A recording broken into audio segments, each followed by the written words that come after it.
नमस्कार, न्यूज प्रारंभ डिजिटल मीडियाच्या बातमीपत्रामध्ये आपले सहर्ष स्वागत आहे। आज शुक्रवार दिनांक 10 नोव्हेंबर 2023। पाहूया आताच्या ठळक व ताज्या शैक्षणिक घडामोडी।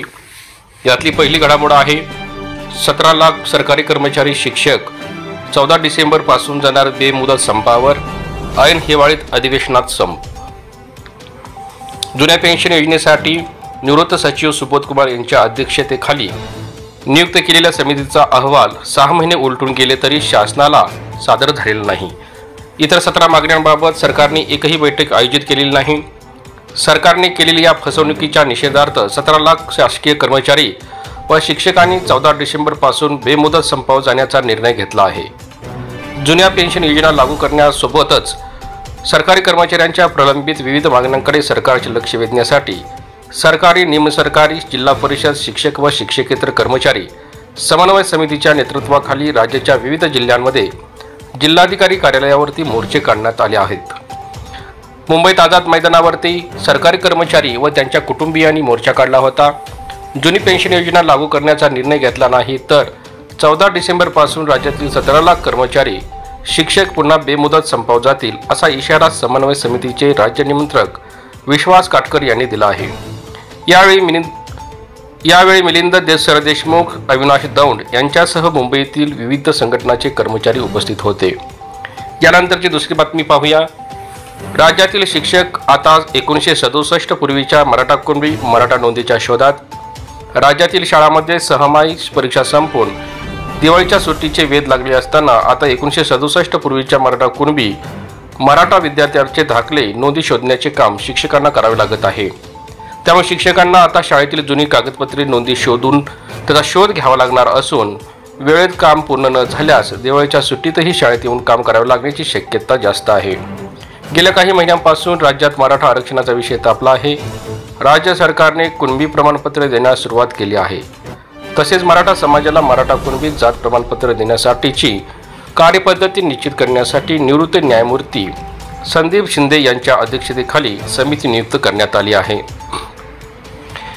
या अनुषंगाने राज्यातील शाळातील 1967 पूर्वीच्या विद्यार्थ्यांच्या मराठा कुणबी दाखल्याचे नोंदी शोधण्याच्या सूचना सरकारने दिलेल्या आहेत। त्या दाखले शोधून स्कॅन करून त्याची माहिती 11 नोव्हेंबर पूर्वी सादर करण्याचे आदेश देण्यात आले आहेत। त्यामुळे जिल्हा स्तरावर बैठका घेऊन दाखले नोंदणी शोधण्याचे काम करण्याच्या सूचना राज्यातील शिक्षकांना देण्यात आल्या आहेत। या नोंदी दाखले शोधण्याची कार्यपद्धतीही ठरवून देण्यात आलेली आहे। त्यामुळे जवळपास 60 वर्षापूर्वीच्या विद्यार्थ्यांची कागदपत्र शोधण्याचे काम आता शिक्षकांना करावे लागणार आहे। तसेच दिलेल्या मुदतीत काम पूर्ण न झाल्यास दिवाळीच्या सुट्टीत बोलावले जाण्याबाबतही स्पष्ट सूचना देण्यात आल्या आहेत। यानंतरची महत्त्वाची तिसरी बातमी पाहूया। राज्यातील विनावेतन तथा अंशतः अनुदानावर काम करणाऱ्या शिक्षकांसाठी गुड न्यूज। नवीन कॅलेंडर वर्षात मिळणार गुड न्यूज। शालेय शिक्षण मंत्री दीपक केसरकर यांचे संकेत। राज्यातील 63,000 शिक्षकांना 100% अनुदान मिळावे यासाठी दिनांक 30 ऑक्टोबर 2023 पासून आझाद मैदानावर बेमुदत धरणे आंदोलन सुरू होते। या आंदोलनात राज्यातील शेकडो शिक्षक व शिक्षकेतर कर्मचारी उपस्थित होते।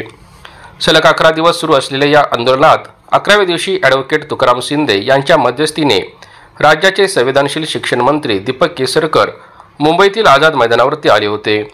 यावेळी त्यांनी शिक्षक समन्वय संघाचे खंडेराव जगदाळे, दीपक कुलकर्णी, ज्ञानेश चव्हाण, करतारसिंह ठाकूर, शिवराम मस्के यांच्यासह सुमारे 15 ते 20 मिनिटे चर्चा केली। त्यानंतर 7 ते 8 मिनिटाचे भाषण केले। मात्र शिक्षकांचे यावर समाधान झाले नाही। जोपर्यंत आपण बोललेले कागदावर येत नाही तोपर्यंत आंदोलन मागे घेणार नाही असे समन्वय संघाच्या वतीने स्पष्ट करण्यात आले। शिक्षण मंत्री दीपक केसरकर यांनी राज्यातील विनावेतन काम करणाऱ्या शिक्षकांना दिलासा देण्याचे ठरवले आहे, तसा त्यांचा पक्का इरादा असल्याचे त्यांच्या बोलण्यातून जाणवत आहे। म्हणून आमरण उपोषणाला बसलेल्या शिक्षकांनी उपोषण मागे घेतले। परंतु असे असले तरी शिक्षण मंत्री गोलगोल उत्तर देत असल्याचे त्यांच्या बोलण्यातून जाणवत आहे। आता ही गोलगोल उत्तरे काय आहेत, नेमकं काय धोका होऊ शकतो किंवा अनुदान मिळू शकतं का, या संदर्भामधील आपण काही मुद्दे पाहूया। त्यातला पहिला मुद्दा आहे, शिक्षण मंत्री दीपक केसरकर म्हणतात की पुढच्या वर्षी मी टप्पा वाढवणार आहे। या ठिकाणी पुढच्या वर्षीचे 2 अर्थ आहेत। पुढच्या वर्षी म्हणजे नोव्हेंबर 2024 मध्ये की नवीन कॅलेंडर वर्ष जानेवारी 2000 पासून, हे मात्र समजत नाही। यातला दुसरा मुद्दा बघूया।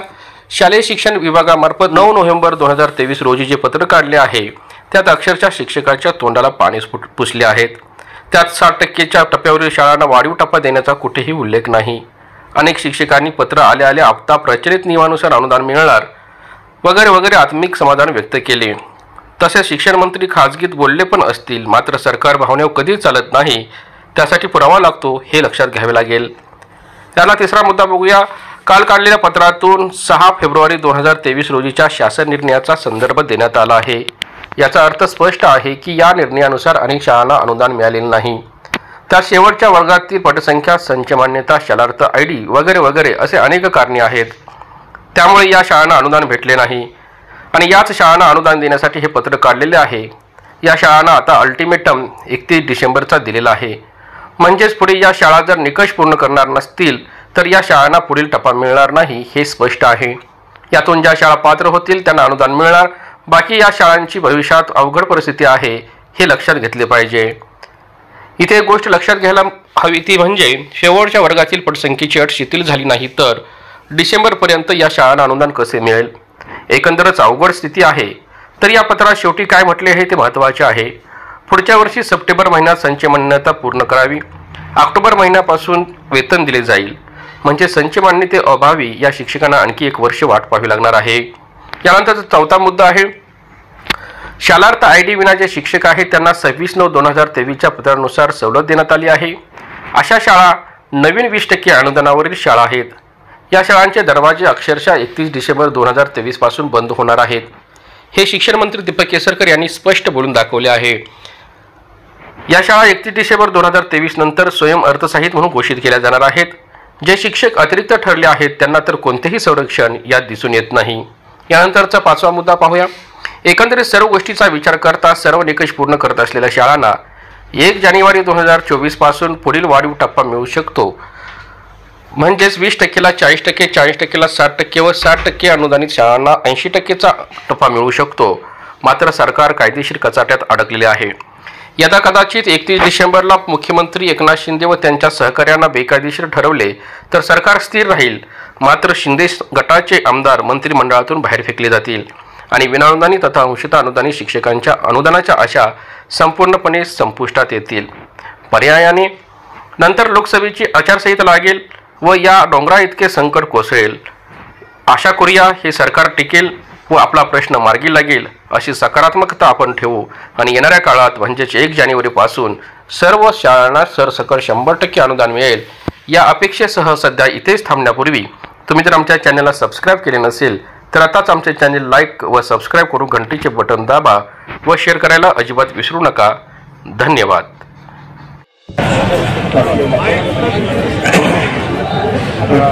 नमस्कार. मुद्दा मी तुम्हाला भेटायला या ठिकाणी एवढ्यासाठी आलो की अनेक वेळेला गैरसमजापोटी काही निर्णय घेतले जातात. मागच्या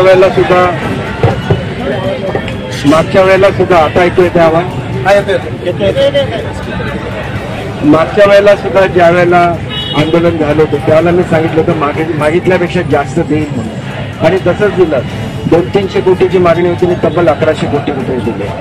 आणि त्याच्यामध्ये सुद्धा दुसरी बाब तुम्ही समजून घेतली पाहिजे की जे टप्पा अनुदानावर होते त्यांचं कुठलंही चेकिंग केलं नाही, त्याला थेट पैसे दिले. खरं तर सरकारची पद्धत अशी आहे की चेकिंग करतात की अनुज्ञेय आहे की नाही, तिथले तपासणी होते. अशी कुठलीही तपासणी न करताना टप्पा अनुदानाच्या लोकांना द्यायला सांगितलं. त्याच्यानंतर हा जो निर्णय घेतला याच्यामध्ये अघोषित शाळा सुद्धा होत्या आणि अघोषित शाळांच्या संदर्भात सुद्धा जवळजवळ आता मी 3 वेळा GR काढले. जी मागणी केली होती हे कागदपत्र कमी करा, हे कागदपत्र आम्हाला पुरावा म्हणून ग्राह्य धरा, सगळं मी दिलेलं आहे. कारण माझी स्वतःची इच्छा आहे की हा विषय कधीतरी संपला पाहिजे आणि त्याच्यामुळे आता पहिला टप्पा अजून संपलेला नाही. कारण ही लोक होती ह्याला अनेक वर्ष 15-20 वर्ष 1 रुपया सुद्धा मिळालेला नाही. त्याच्यामुळे मी जर तुम्ही आज आंदोलन सुरू आहे म्हणून जर मी तो टप्पा संपवला तर ते त्याच्यापासून वंचित राहते. खरं तर अजून तुम्हाला सुद्धा मिळून अजून 1 वर्ष सुद्धा झालेलं नाही आहे. परंतु टप्पा संपल्यापासून मी पूर्वी सुद्धा कबूल केलेलं आहे की 1 वर्षाच्या आत दुसरा टप्पा दिला जाणार. तर हा टप्पा पूर्ण करणं माणुसकीच्या दृष्टीने अशासाठी आवश्यक आहे की या लोकांना परत कधीच न्याय मिळू शकणार नाही. आणि तुम्ही जर तो GR वाचून बघितला तर ती मुदत संपून गेल्यानंतर सगळ्यांना स्वयंघोषितमध्ये टाकलं जातं. स्वयंघोषित शाळा म्हणजे काय असतात, त्यांचा त्यांनी फी लावायची आणि त्यांचा पगार द्यायचा. मला एकदाच शिक्षकांचा प्रश्न सोडवायचा असल्यामुळे टप्पा अनुदानाला एवढी मोठी रक्कम मुख्यमंत्री उपमुख्यमंत्री महोदयांच्या सहकार्यामुळे देऊ शकलो. त्याचप्रमाणे तुम्ही एवढा विश्वास ठेवा की कुठल्याही परिस्थितीत पहिला टप्पा संपल्यानंतर 1 वर्षाच्या आत दुसरा टप्पा सुद्धा सुरू होणार. परंतु एक टप्पा संपला तर पाहिजे ना. आज जर आपण त्यांना तसंच मागे ठेवलं, ते सुद्धा त्यांना बायका मुलं आहेत, त्यांचं सुद्धा कुटुंब आहे, तर त्यांचा सुद्धा विचार केला पाहिजे. आपण शेवटी शिकलेले लोक आहोत, आपण समाजाचं नेतृत्व करतो. आपण ज्याला इथं येतात त्यावेळेला विद्यार्थ्यांचं सुद्धा त्याच्यामुळे नुकसान होऊ शकतं.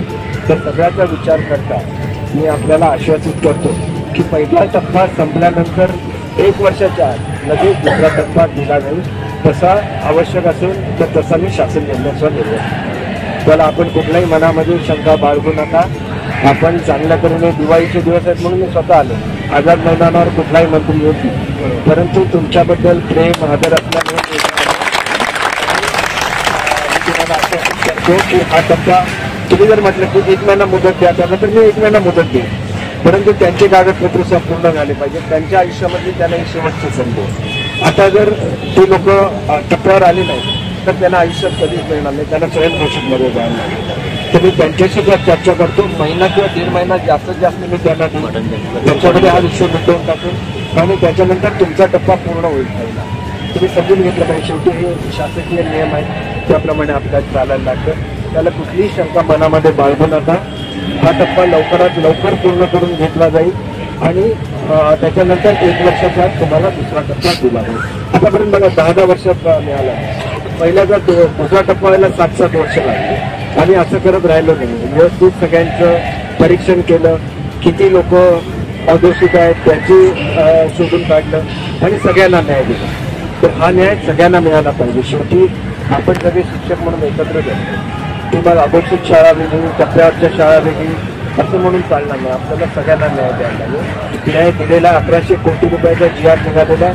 पण तुम्हाला माहिती तुमच्या अकाउंटला तो पैसे जमा झालेले आहेत. त्याच्या पुढच्या काळामध्ये सर्व शिक्षकांचे पगार आता आपण बँकेतर्फे थेट खात्यावर जमा करतो. त्याच्यामुळे तुम्हाला सुद्धा वेळच्या वेळी मिळतात. ही संपूर्ण सिस्टम व्यवस्थित बसवली जाते. अनेक निर्णय घेतले. त्याच्यामध्ये शिक्षक सेवक होते. तुम्ही जर शिक्षक सेवक म्हणून आला त्यांचा पगार 4,000, 6,000, 8,000 होता. 16,000, 18,000, 20,000 केला. असं कुठेही शिल्लक ठेवलेलं नाही. लायब्ररी नाही, त्यांना 1,500 रुपयावर काम करत होतो. त्यांना 14,000 की 16,000 रुपयावर नेलं. पण आम्ही सातत्याने हे सगळं करत असतो. लॅब असिस्टंटचा पगार वाढवला. त्याच्यामुळे जो मनुष्य करतो त्याच्यावर विश्वास ठेवला पाहिजे. शेवटी नाहीतर मग लोकांचा चांगुलपणावरचा विश्वास उडून जाईल. तुम्ही एक साधं शिष्टमंडळ माझ्याकडून घेऊन आला तरी मी तुम्हाला सगळं सांगितलं. आता उपोषणाला लोक बसले, त्यांच्या तब्येतीची काळजी असते ना. एखाद्या माणसाला काय झालं जीव परत होत नसतो, हे लक्षात घ्या. आणि त्याच्यामुळे मी तुम्हाला नम्र आवाहन करतो, आता तुम्ही हे उपोषण मागे, आपलं आंदोलन मागे घ्या. आणि तुम्हाला कधीही काय अडचण असेल तर थेट माझी भेट मागा. 8-15 दिवसात भेट मिळणार आहे शिष्टमंडळाला. त्याच्यामुळे आपण हे लवकरात लवकर मी आता लवकरात लवकर माझ्या डिपार्टमेंटला कळवतो की जे टप्पा आहे तो लवकरात लवकर पूर्ण करा. त्या लोकांना सुद्धा मी पुढच्या आठवड्याची वेळ दिलेली आहे की त्यांना काही आणि अडचणी आहेत त्या सोडवण्यासाठी पुढच्या आठवड्याची वेळ झाली. ती झालं की त्यांच्यासुद्धा सगळ्यांचा प्रश्न मार्गी लागेल आणि हा टप्पा पूर्ण झाला की 1 वर्षाच्या नंतर दुसरा टप्पा सुद्धा सुरू होईल. आणि त्याच्यामुळे मी दीपावलीच्या सर्वांना हार्दिक शुभेच्छा देतो. चांगल्या मनाने घरी चला आणि विश्वास ठेवायला शिका. मी साईबाबांचा भक्त आहे.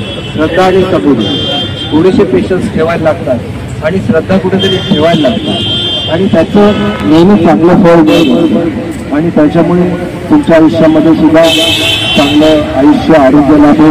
दिवाळी तुम्हाला सर्वांना भरभराटीने जावं अशी ईश्वरचरणी प्रार्थना करतो. तुम्हाला सर्वांना शुभेच्छा देतो आणि नवीन 2 शब्द सांगतो. जय हिंद, जय महाराष्ट्र. आणि जे लोक उपोषणावर बसले त्यांना नम्र विनंती करतो की आता त्याने उपोषण सोडावं. धन्यवाद.